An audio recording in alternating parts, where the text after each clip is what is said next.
Hi everybody, welcome to day 4 of Meet the Funder. This is a project that is funded by UK Aid Direct by something called the Small Charities Challenge Fund. The project is called Springboard, and this Meet the Funder week is also supported by the Wales Africa Department for Welsh Government. This week we're going to be hearing from Rachel, and she's going to talk to us about unique selling points. Just a little bit of housekeeping before we start. Due to the noise, you've automatically been muted as you come into this meeting.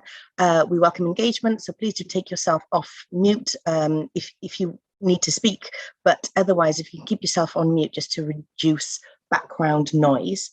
This session will be recorded, so if you are invited to speak, then be aware that if you don't want your image to be on the recording, then you can just keep your camera off. There is a poll that's happening at the end of the session. We really welcome your feedback, so could you please take part in the poll? And next week you'll receive a feedback form, and if you can take the time to give us feedback in more depth, that will be really helpful for us so that we can improve the service that we're giving you. We encourage participation, but we recognise not everybody is comfortable with that, so please, there's no pressure to do so, but we invite you to ask questions if you have any, and there's no such thing as a stupid question if you're thinking it like everybody else is.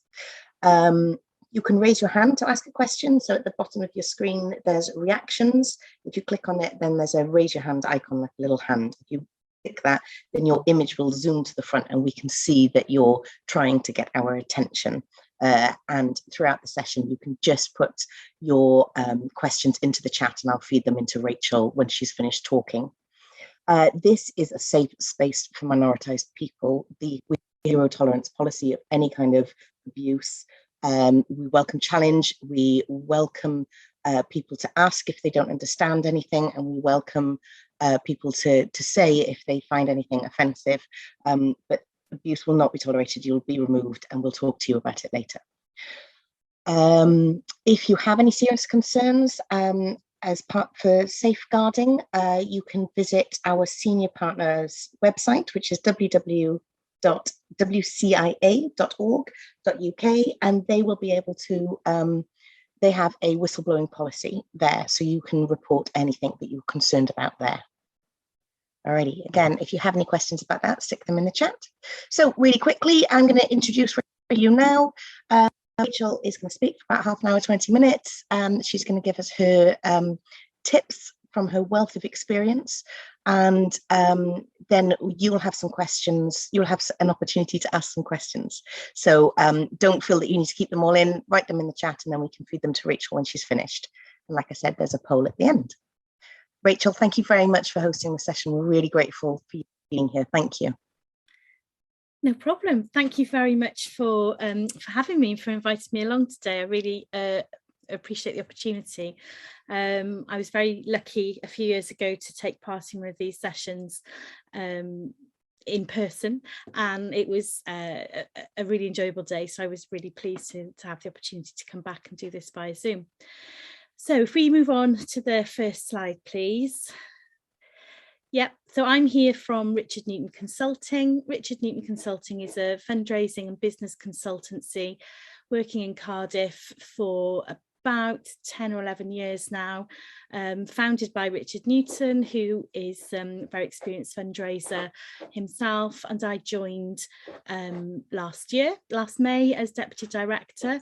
My career is about 17, 18 years long, working for all sorts of charities, third sector organisations in Wales, on fundraising, business development, income generation, and my specialism, I suppose, if you like, is trusts and foundations. So I'm here today to hopefully share some of my experience. Really looking forward to some questions, so please do, pop those in the chat, and we'll get to those at the end. I'm sure this won't be 30 minutes, so there'll be plenty of time to ask everything you need, and even if it's around something other than USP, that's fine. Just ask away, and if I can help, I will. Okay, so I thought would be really useful to start is to sort of refresh what makes a good funding application. What is everybody doing? What is a good application to a funder? And that is something that talks about what you do. So that's the work that you do, the sort of nuts and bolts of your activity, the why that you do it. So what drives you?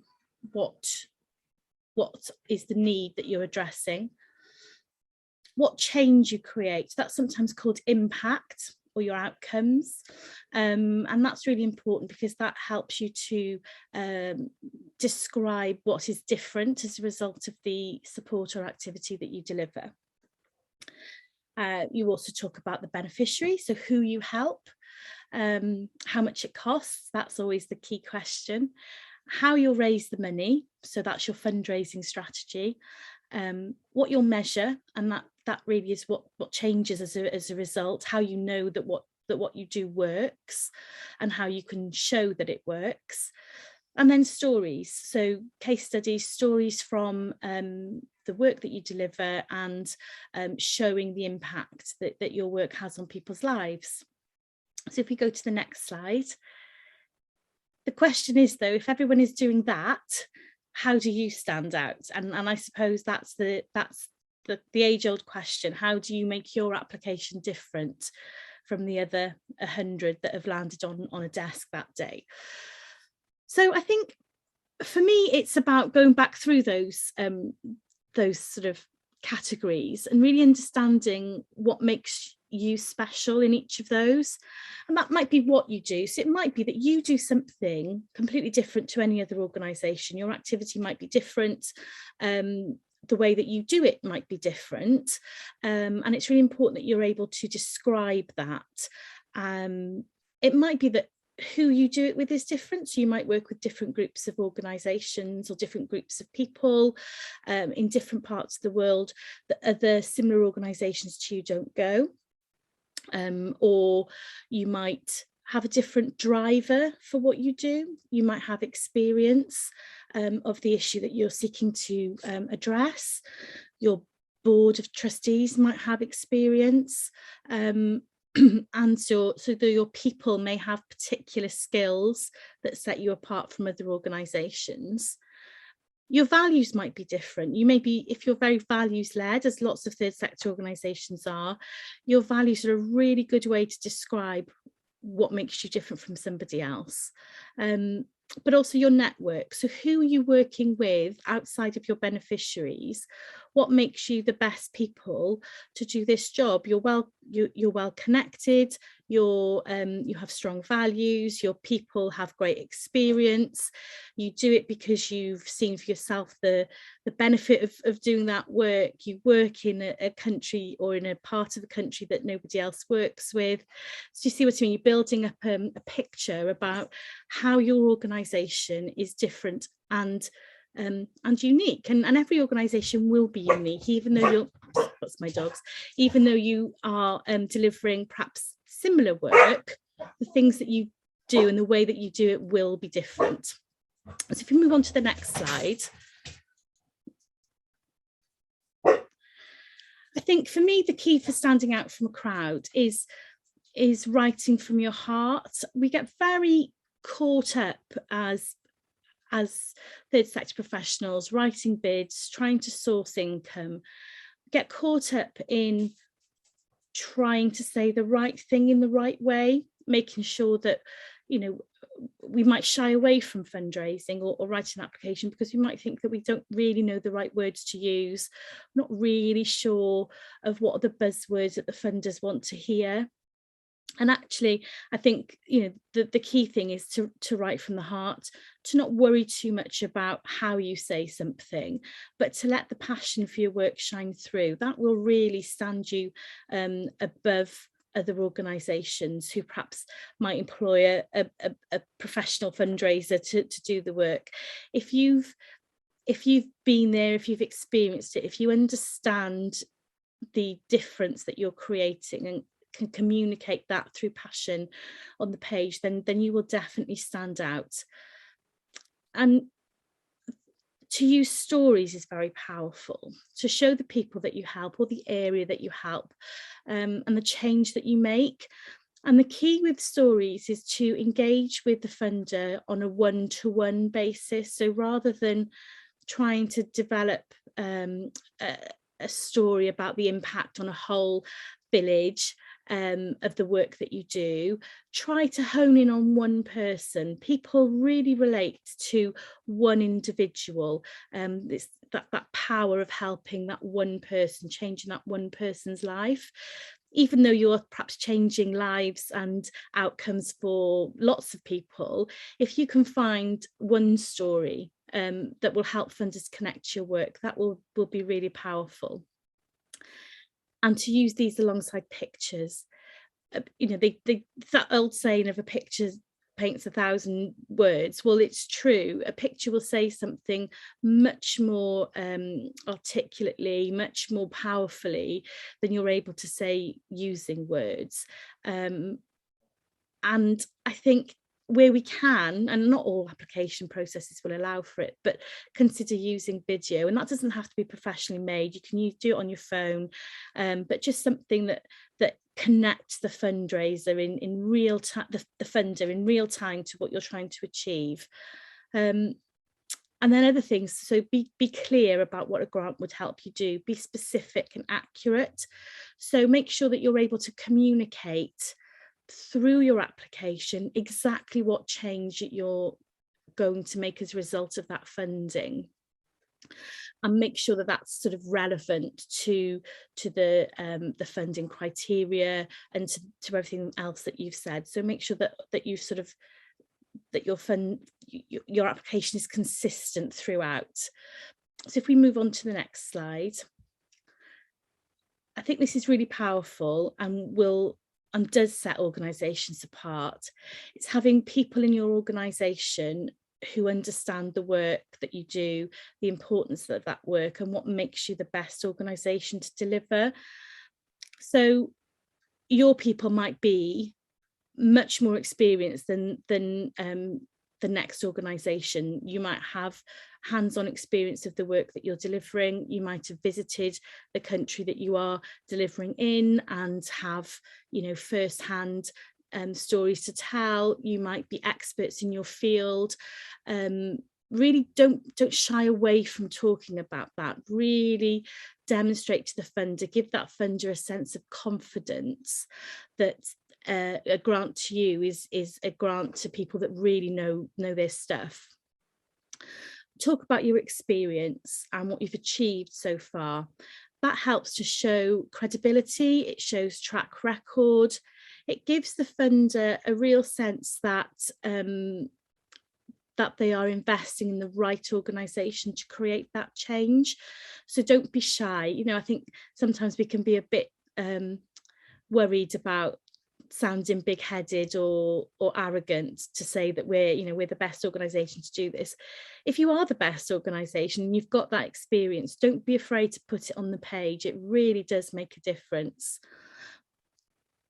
Another thing I would say to stand out from the crowd is if your budget adds up and reflects the work you've talked about, you will stand out from a lot of other organisations who perhaps haven't thought their budget through properly, or who haven't added it up properly, doesn't make any sense compared to what they've written. So it really is important that what you're asking for in terms of a donation makes sense in relation to what the funder's given previously, makes sense in relation to what you're asking for, and it all adds up at the end of the table.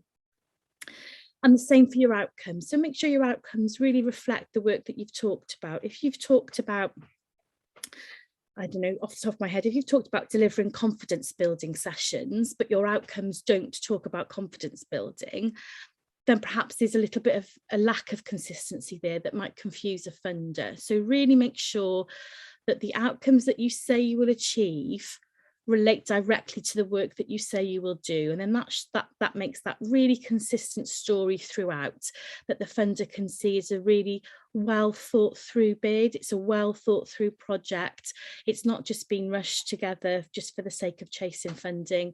It's a necessary piece of work, and it requires funding. So if you go to the next one. Yeah, I mean, you know, try to think from the perspective of the funder. And I say this a lot and people forget it.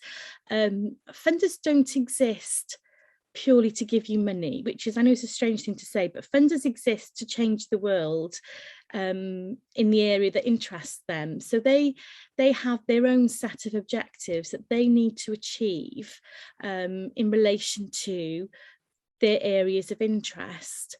That's why they choose different themes for their funding. That's why they choose different outcomes that they want to see you achieve, because they have got a mission themselves.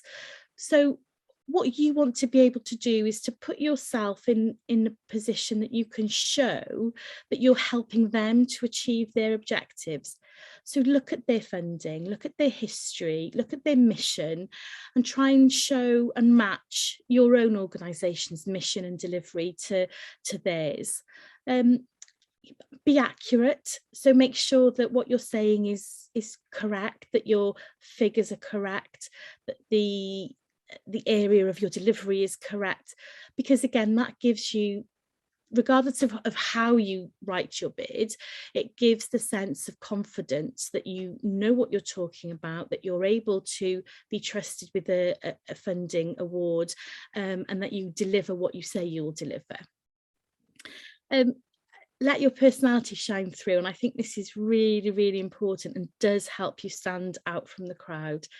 It is not being the same as the next organisation. You've all got different personalities, we all do. We all write in slightly different ways. And rather than getting ourselves tied up in knots about the right way to say things and what we should or shouldn't be putting in a bid, if you talk through your bid or write in your bid the way that you talk, if you allow your passion to creep through onto the page, then that will compel a funder to continue to read. It will compel them to want to be part of the work that you're doing, because they'll be able to feel the passion and the personality through the page. Sell yourself, so be really proud of what you've achieved. No one else is going to say this stuff for you. No one else is going to come along and say, oh yeah, they're a great organisation, you should fund them. You have to say that, and it can be quite awkward sometimes to do that, but you know, make sure you've got your accomplishments written down. Make sure that you're able to say with pride the work that you do and the achievements that you've had. It gives credibility to you as an organisation. It's about building confidence, like I said, with the funder, that they feel able to fund you, and it makes you you. Your accomplishments will not be the same as other people's, and so that's really important that you're able to show those and how they're relevant to the application that you're making. And then I suppose that the really important thing in all funding bids, and will make you stand out, is your why, and that's rather than your how. And what I mean by that is why you do the work, what drives you, what is the change that you create, and why that is important. And I say why rather than how, because lots of people get caught up in how they will deliver something. So they're going to deliver X number of sessions in X location, they'll use this many resources, and it'll cost £100. Well, that's great, but almost, so what? So why would a funder care about that? What they care about is the why. So why are you delivering those sessions? What changes because of that? What drives you to do that? Is there an experience that you've had as a member of staff of that organisation, as the founder of that organisation, as a supporter of that organisation, that drives you on to continue to deliver every day? And I think if you can articulate that over and above the what and the how that you do things, that's where you're going to connect with your funders and make your work stand out. And I talk about this in terms of features and benefits. And when I was much younger, I worked in sales, and I did a sales training course that talked about features and benefits. And it's a way of thinking about something in terms of the what versus the how. So if you think about, for example, this pen, the features are that it's grey, it's got a grey body, it's got a black lid. If you open it, you've got a nib, and if you put the nib on the paper, the ink will come out. Well, that's the features. The benefits are the black lid helps me know what colour ink it is, which helps me decide what colour ink I'm going to use. It helps me to write and communicate my thoughts and my feelings to somebody else on a page. It stops me having to find a pencil or sharpen a pencil. So there are benefits to having a pen that are different to the features of the pen, and I hope that makes sense. But what I'm trying to explain is that why is so important. It's the benefit of what you do, the reason for doing it, the reason you get up in the morning to deliver it is so much more important than the number of sessions you end up delivering, or the number of trees that somebody plants, or it's that real driving factor, your motivation, and that will set you apart from somebody else, because that is unique to you, and that is, I suppose, the overriding thing about your USP is your why. Your why will be different to somebody else's why, even if what you do and how you do it is reasonably similar. So if we go on to the last slide, is there another slide? Oh no, that's it. So yeah, so that was a really whistle-stop tour of your USP, and I think please do ask questions. It's not an easy thing to talk about, because in certain fields everybody does the same thing, but it's the why you do things is what will set you apart, and not being afraid to talk about that in a really passionate way that really sort of lets your personality come through the page, and that's really important. But yeah, I'll leave it there, but please do ask any questions, even about other stuff other than USP. That's absolutely fine. Rachel, that was lush. Thank you very much. That was really informative. It was great. Carol's hand is shot up already. Carol, I haven't even asked my question. Ask your question and then come to me, because I'm having a coughing fit. Okay, I hope you feel better. No, Rachel, just to say that I really enjoyed that. That was great. And I was only teasing Carol, by the way. If anybody wants to say anything, please do put your hands up. It's not a problem. I really appreciated what you were saying about the feature versus the benefits. I think at Hub Cymru Africa, we try to encourage to say why and why not, like and why, kind of explaining, extrapolating on what it means to not just do activity, to not just deliver something, but then what, and you can extrapolate it quite significantly, can't you, often? Absolutely. It's the so what question I ask myself, and people, and you have to ask it quite carefully, because you can really upset somebody, but it's meant in the nicest way. Well, so what? Yeah. So what? Why would I care about that? And I think it takes you from an explanation of what you do to making someone care about it and want to help you to deliver it. And if you can continue to ask yourself, so what, eventually you'll get to the right thing to write down. So I go and deliver 10 meals to my local food bank. So what? Well, if I didn't deliver 10 meals, they'd be 10 meals less. So what? Well, this many people use the food bank every day. So what? Well, they need the food bank because they haven't got enough food to live. Well, so what? Well, if they haven't got food, they go hungry. If they're hungry and their children, for example, they're hungry, they don't learn very well in school. So what? They fail to reach their potential. Their aspirations get stunted, their opportunities get stunted. So my 10 meals, in effect, once you work that back, create life opportunities for young people. And it's that drilling right down into the what and the how to get to the why. And I think if you do that, that will make you stand out from other people. That's great, Rachel. Thank you. And that's a really good way of explaining to people, you know, the difference between activities, outputs, outcomes, and impacts or goal. Because often we can get a bit stuck in our jargon sometimes, can't we? And so I guess just for those of you who may not be familiar with some of the terms, essentially that is what Rachel has just articulated. So an activity would be taking the food to the food bank or donating food to a family, and then the outcome is that they've got enough food.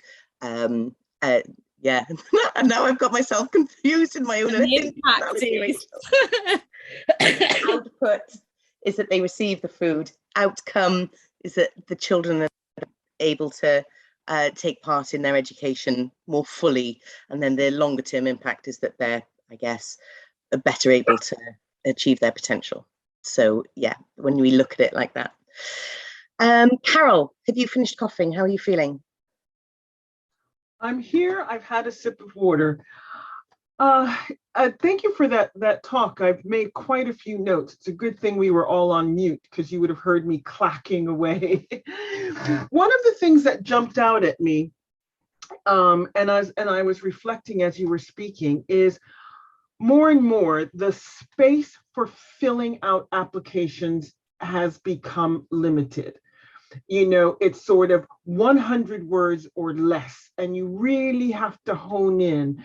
I just wanted your sort of tips and thoughts of really honing in such a few words on because they want to know the what. You know, at the end of the day, you have a very few words to tell them what you're going to do. You know, it's just a minefield sometimes trying to get it into that 50 words or less. So any tips are welcome. Yeah, gosh, they're awful, aren't they?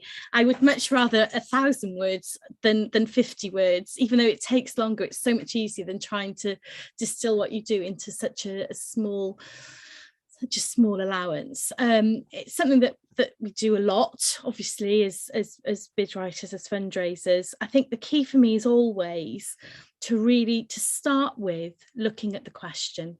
And I know that sounds obvious, but sometimes you think a question is asking one thing when it's asking something else.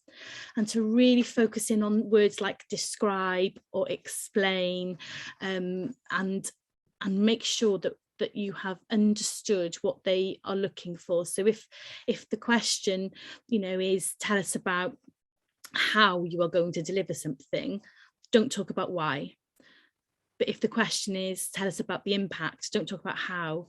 And often we can become quite sort of robotic in our responses. We write them so often, we talk about our work so often, that we have sort of set phrases and set paragraphs that we use, but actually they don't always meet the question that's in front of you. They met the question that they were written for the first time. They don't necessarily meet this question. So I think taking a step back, really looking at the words that are in the question and understanding exactly what it is the funder wants to know, and then writing from scratch the answer, so that you're not I've done it myself, you know, over the years. You cut and paste an answer from an old bid into the new bid, and actually all that you've done is answered the old question, not the new one, because there are differences in emphasis, differences in priorities that make that answer really not very suitable. You think on a first glance basis that it's right, but when you really start to drill down into it, it isn't. And don't think that 50 words is oh you know, I'll just knock it together, it'll be fine. Actually, it's 50 words is really hard, because it's so restrained. You know, even 250 words is really constrained. So it's really important that those words are written from scratch each time to answer the question that's on the page. So I've rambled a bit there, but what I'm trying to say is that don't assume you know what they're asking. Really make sure you've looked at the question first, and then only give them what they've asked for, nothing else. Thank you very much for that. Thanks, Rachel, that was great. Whilst waiting for some other questions to come in, I guess I was also thinking about what you said about vision and mission, and the funders vision and mission and their purpose in what they're interested in, and marrying that up with what you're doing and your approach. Would you have any advice on that? Because it's not always easy to find out information about the funders, is it? Depending on the funder, right? Yes, my dog's joined us. I'm so sorry. It's not always easy, no, and not all funders put lots of information on their website. It can be quite difficult. So there are a couple of things that you can do. What I tend to do is download their last set of accounts from the Charity Commission website. They usually have a list of the people that they funded before at the back, and that will give you an idea of the sort of average grant value if you're not sure of how much you can apply for. You know, if 90% of the grants that they gave in the last year were 3,000, don't bid for 5 or 10,000, because you're very, very unlikely to get that. You want to be bidding for £3,000 or £2,000 to sort of meet what is their clear practice. Their vision and mission will be in that accounts document, and what will also often be in there is clues to their current priorities, where their organisation is looking in terms of their strategic direction. So there's usually a trustees report at the start of the accounts, which will talk about the organisation, what it's achieved in the last year, what it's hoping to achieve in the next year, and that'll give you a bit of an indication if it's not clear. I mean, the other thing you can do is always give them a call. I mean, that's a really powerful thing to be able to do. It helps us start a relationship with the funder. It might be that they've got an email, that they prefer an email rather than a telephone call.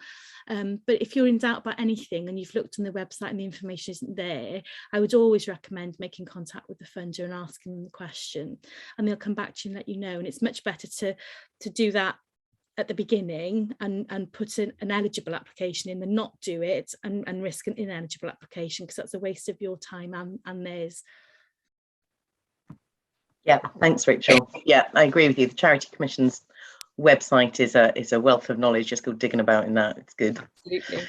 Okay, so Dina's put a question in the chat, but Delith has her hand up. So Delith, are you okay to take yourself off mute and you can ask the question? Yes, hi, camera on if Kath. you want as well. Hi, Rachel. Thank you very much for this. It's very informative. I'm very new to this and I haven't ever written a bid. So my question is, are your stories enough? I mean, I lived in the country that I currently support. Are your stories enough when you're writing a bid? So every bid process will be different. So some funders will be very, very clear about the information they want. There's a form to fill in. Sometimes they ask for a story and sometimes they don't. And obviously in those cases, you have to follow what the funders asked of you.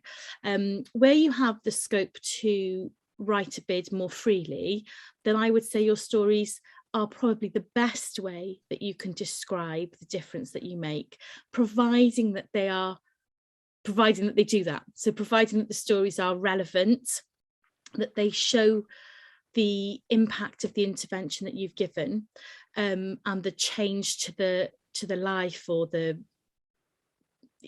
whatever it is your work is focusing on, providing they show that change, then I think they actually can provide a better description of the importance of your work than often we can as bid writers.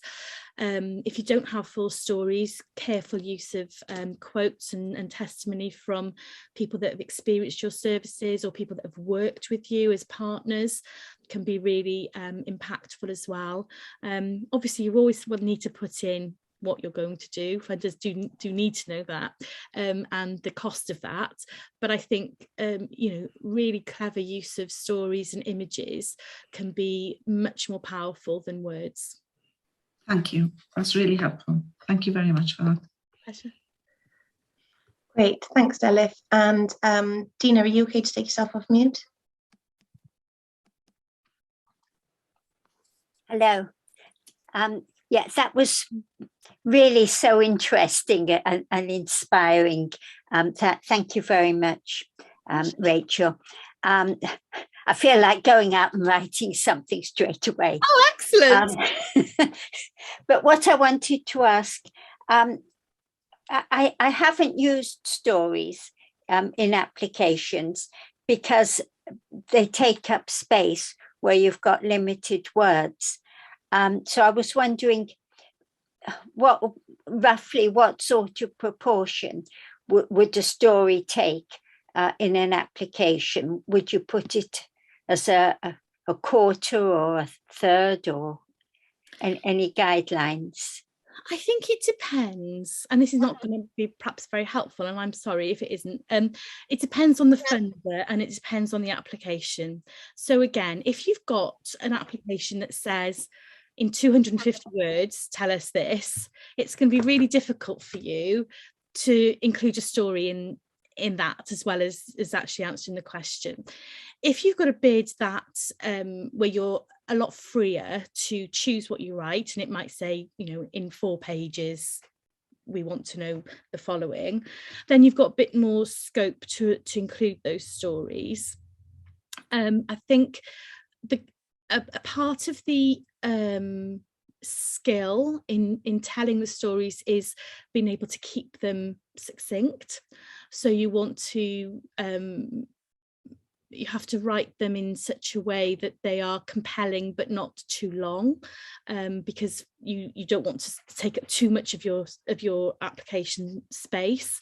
But I think if you've got a page, say for example, to describe what you deliver, or to describe your project, I think it would be great to use a third of that space to say, you know, and this is the difference the project has made to this individual. So there's no hard and fast rule. Depends on the bid, and just make sure that the stories aren't sort of too lengthy, that they're really nicely written. They talk about the before, the delivery of the service, and then the after, the change that you've created. Great, thank you very much. I'll go out and write some stories. Do that. That's exciting. Thanks, Dina. Does anybody else have any questions? One of my things I was thinking, Rachel, whilst we were talking, it is about the nuances of different funders.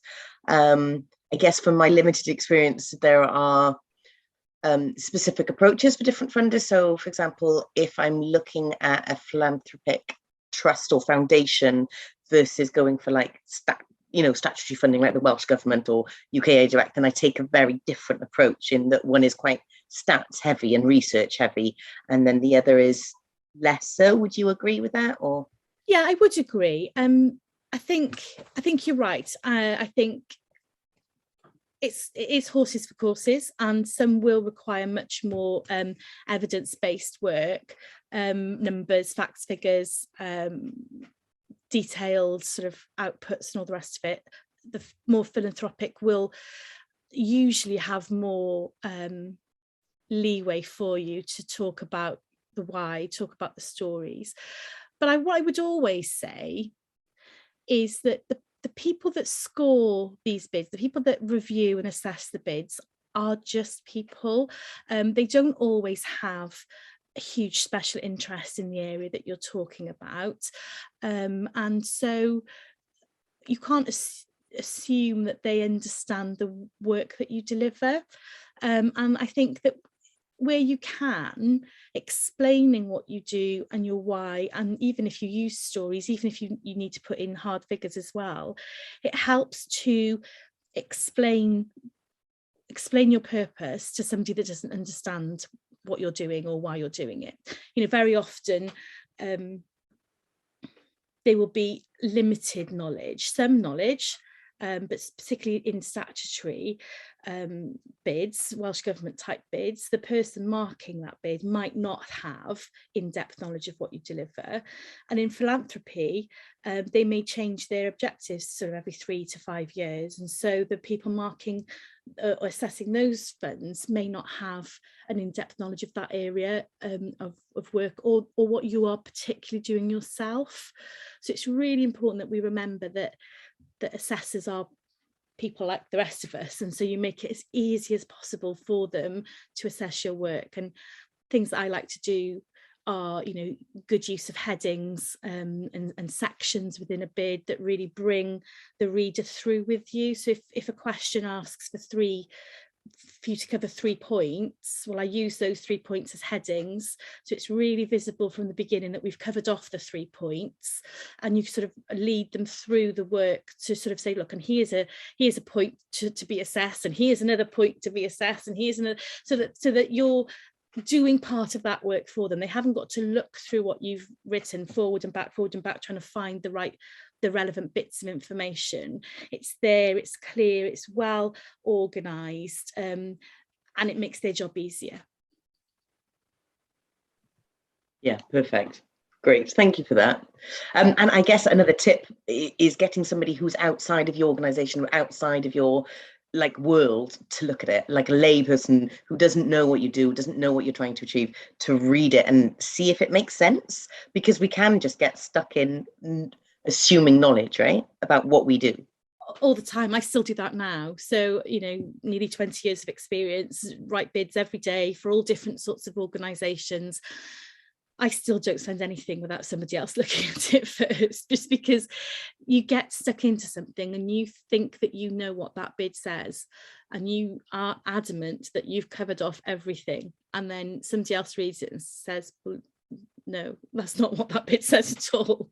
And you find that there's a massive gap because you've read it so often, it's in your head, you've written it in your head, that you think that the words on the page say the same thing, and they don't always. And if somebody says to you, I don't understand that acronym, or I don't understand what you mean by such and such a phrase, you know, there's no guarantee that the assessor will understand it either. So it's a good opportunity for you to take stock, take out some of that jargon, make it really simple to read and understand, based on what that layperson has been able to tell you about it. Thanks, Rachel. Nitin, you've got a question. Do you want to take yourself off mute and ask it? Nitin, I don't know if you can hear me. There you go. I'm here, right. Okay, I pretty much have a live case scenario over here. These are a first-time application from a Kenyan group which wants to do a permaculture project with a refugee camp in Kenya. And I see, from my point of view, there was a group formed because there's a Canadian lady, and there's a lady from India, and there's a gentleman from the US that are trying to help this with this project. And this has been an ongoing project for about 1.5 years. And it's the first time they want to do a direct application on funding to a site. And I have, as just to mention, I've been telling them as storytelling, please put up your articles on ssrafrica.com, where it's at least there's some kind of a reference to whatever you're doing over the time space, because then you have timestamps on your notes and your stories. And I hope that this can be a reference to when you're applying, you could put a link directly to it. Can that be used as a reference point in putting up on shortening the application? I think there's no reason why you couldn't link to stories, and I've seen that done in applications, particularly where you're short on space. You could link to an external site. I think you need to be very careful around things like consent, things like anonymization of individuals. So when I prepare a story to go into a bid, I will almost always change the name of the person involved. We'll almost always change some of the aspects of the story, just so that the person isn't identifiable by by what I've included, and where that doesn't happen, and where you use a person's name and their story exactly as is, you have to have consent from them every time you use it. So if you're hosting something on a site, you need to have the ability to take something down if for some reason that person withdraws their consent. So just think about some of those consent issues, particularly, and same for photographs. You need to be able to have the ability, if you're hosting something on a live site like that, to react to changing circumstances, which means that you might need to take something down if consent changes, or if that person's circumstances change. So that's what I would just say, just be a bit wary of that. Thanks, Rachel. That's really sound advice, and a really prevalent issue. There's some advice on our website if you're interested in learning more about informed consent, and or you can get in touch with Hub Cymru Africa's email address, and a DSM can talk you through anything if you have any concerns. Okay, cool. Rachel, I'm going to just put really quickly the link to Richard Newton Consulting in the chat so that people can have a look. Thank you very much. Really appreciate you giving us your time. Thank you. No problem at all. And, you know, happy if anybody wants to sort of chat through any live problems, sense check anything, or ask advice, just drop me a line and I'd be very happy to help where I can. That's amazing. Thank you very much, Rachel. So generous of you. Okay, I am going to do a really quick poll, and then I'm going to just chat over them so that we don't get bored. But it's only about 7 questions. That's not the right poll. Bear with me 1 second. Yes, it's 7 questions. So please do fill out the poll and let us know how you've experienced this session. Thank you very much. As well as the link to Richard Newton Consulting, I'm also going to put in some links for some other information.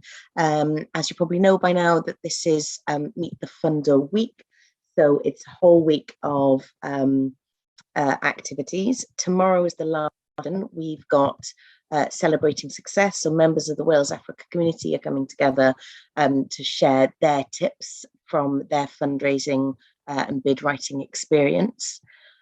We've also still got a handful of one-to-one sessions that you can sign up to meet either a DSM, a funder, or a professional bid writer. A DSM is a development support manager, which is what Lena and I are. And Hub Cymru Africa give a free support service for people looking to for any element of your work really to do with global solidarity working, including fundraising. And also there is a community of practice. So the fundraising community practice meets once every 8 weeks, and we're coming together to discuss how we can share knowledge and experience of fundraising, and some people are looking into putting collaborative bids. So if you're interested in attending those meetings, then the form is there. If you fill out the form with your email address, then I'll add you to my mailing list and let you know when the community are meeting. And then finally, there's a link to a video. So last year's Meet the Funder sessions are online, and this year's Meet the Funder sessions are being added to that playlist, that YouTube kind of playlist. So thank you very much. Carol, Rachel is saying thank you very much for the puppy. Carol very much enjoyed that. And there is another question in the chat. Lena, I'm so sorry I didn't see it. So Lena, we do have a couple of more minutes. Do you want to know what your question was? Yeah, sure. So I was just wondering about that point of bringing out your personality. It does sound like quite personal. I'm not sure that's how you mean it. Maybe you are talking about an organization's values and motivation and personality, I suppose. But just, yeah, I'm assuming in a lot of cases there would be several people or organizations, even like, you know, partnering organizations involved in writing the application. So yeah, I guess I'm just kind of thinking about that, how that may be challenging to narrow it down or reflect that. So I would always suggest, having worked on bids where lots of people have got an input, that one person retains control and responsibility for the writing. so that you have, so the bid is written in the same style throughout, even though other people can make comments and say, oh, you've missed this bit of information, or can we, you know, change how we talk about this bit of the service. You have one person writing it so that the style stays the same. And then in terms of the personality, if you have so some organisations have like a formal voice and tone of writing. Not many of the ones that I worked for ever had anything that formal.